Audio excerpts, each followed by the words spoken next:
Se trata de um grande conluio contra os trabalhadores pobres desse país.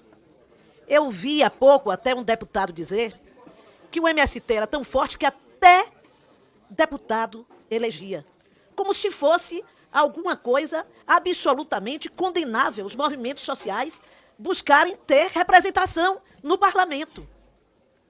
Quando eu me elegi lá atrás, deputada Sâmia, lá bem atrás, quando ainda era uma estudante, me elegi representando os estudantes da minha universidade para a Câmara de Vereadores de Salvador, com muita honra. Fui a terceira mais votada naquela eleição. E nós vemos aqui representantes de movimentos diversos, movimentos de sindicatos. A Bahia, inclusive, tenho a honra de dizer que o governador do estado da Bahia, senador Jacques Wagner, vem do movimento do Sindicato dos Petroquímicos do meu estado, que já tiveram uma força na economia baiana tão significativa que tinham 21 mil trabalhadores no polo petroquímico. 2 governadores vieram deste movimento. Eu vejo aqui movimentos de direita que também elegem seus deputados. Ninguém fala nada. Vejo aqui o MBL que elegeu o deputado Kim Kataguiri, com quem eu tenho muito respeito. Mas o trabalhador rural não pode eleger representante seu, pelo preconceito profundo que tem a cabeça de certos representantes aqui, que não podem ver pobre em lugar que eles costumam ver apenas os ricos serem representados. Apenas os empresários grandes, apenas os segmentos representantes do capital financeiro, do capital imobiliário, do grande agronegócio, do grande capital que também disputa terra nas grandes cidades urbanas desse país. Não!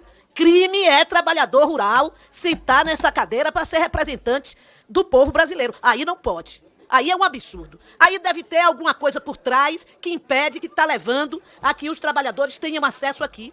Vejo policiais aqui, pessoas que representam movimentos que existiram na polícia e existem na polícia, ou em diversos outros, mas não há condenação. Mas foi trabalhador rural, está condenado. Deve ter algum crime por trás, porque trabalhador rural pobre não pode sentar numa mesa para representar os trabalhadores ou para representar o povo brasileiro. É assim que pensa essa elite do nosso país e que aqui está tão bem representada. Continuo achando que essa CPI, desde o início, tem uma posição já definida. O relator já definiu a criminalização do MST desde o primeiro momento. E tudo que é feito aqui é para criar a manobra de tornar crível para o povo brasileiro que é merecido um tratamento de perseguição ou discricionário contra esse movimento. Ninguém fala aqui nos crimes que ocorrem nas terras brasileiras contra o povo trabalhador.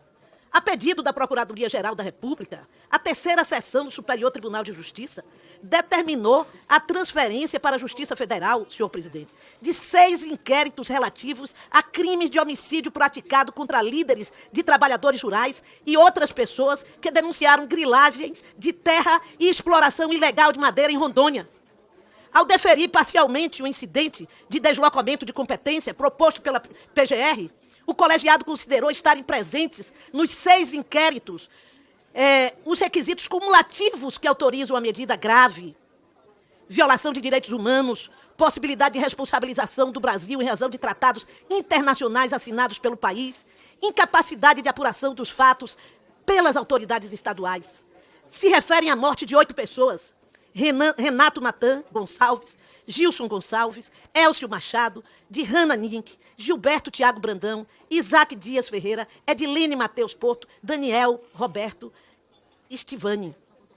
E foi federalizado o crime porque concluiu a PGR que naquele estado não é possível fazer investigação, dado a presença forte da milícia naquele estado, impedindo que a polícia local tivesse condição de realizar essa investigação. Por que isto? Por que isto? Porque se trata de trabalhador rural, de gente pobre, que está sofrendo grilagem de gente poderosa. Isso não interessa a essa comissão. Essa comissão quer tratar mesmo é de punir trabalhador rural que está lutando por reforma agrária. Eu não pude ir, infelizmente, a essa diligência na Bahia, porque no dia recebemos um ministro de Desenvolvimento Regional que visitava o Baixio de Irecê, uma área de assentamento, de irrigantes, numa cidade próxima, numa região que tive muitos votos e tive que estar presente. Mas soube, inclusive, senhor presidente, para meu espanto, que existiram 2 diligências. Uma que ia num carro grande, com parte dos deputados desta comissão, acompanhados de um grande acompanhamento policial para protegê-los, e uma outra discriminada, afastada, que tinha que correr atrás da primeira para participar das investigações. Por isto, e só por isso, já considero completamente nula qualquer coisa que tenha saído dessa diligência, porque ela não deu tratamento igual aos deputados que lá estavam para exercer o mesmo direito investigativo, sem falar de outros absurdos que soube que acontecer ali.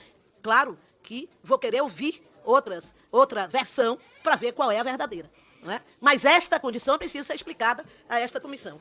Portanto, senhor presidente, eu volto a dizer, para mim, eu olho 16h39 e penso nas pessoas que estão trabalhando no Brasil.